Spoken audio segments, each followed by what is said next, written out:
Ah, frères et sœurs, nous avons besoin aujourd'hui d'avoir des prophètes dans notre église. Parce que la prophétie est quelque chose de grand et de beau. Vous voyez, dans la parole de Dieu et dans la Bible, on parle parfois des prophètes. Et parfois, nous confondons la prophétie ou encore le caractère de prophète au charisme de prophétie. Aujourd'hui, nous avons besoin des prophètes. C'est-à-dire des gens qui parlent avec Dieu. Car le prophète, c'est celui qui prie. C'est celui qui parle avec Dieu. C'est celui qui écoute Dieu. Aujourd'hui, on a besoin des hommes et des femmes capables de converser avec Dieu. On a besoin, n'est-ce pas, des pasteurs, des prêtres, des personnes qui se nourrissent de la prière. Mais aussi le prophète, c'est celui qui parle de Dieu. Aujourd'hui, dans nos rencontres paroissiales ou encore dans nos maisons, on a peur de parler de Dieu. On a peur de dire les merveilles de Dieu dans nos vies de manière extraordinaire. On a peur même de prendre la parole pour dire ce que Dieu a fait dans nos vies.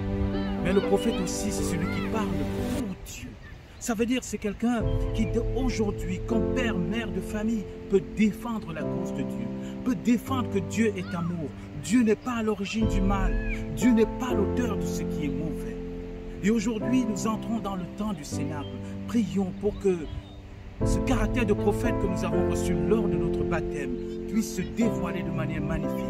Pour que vous et moi aujourd'hui, dans nos communautés, dans nos familles, nous pouvons être des hommes et des femmes, des prêtres, des évêques, capables de parler avec Dieu, de parler de Dieu et de parler pour Dieu. Demandons cela pendant ce temps de la Pentecôte. Que la Vierge Marie, notre Mère, intercède pour nous, pour que l'Esprit vienne nous réveiller, pour que l'Esprit vienne nous redonner sa force comme au premier jour.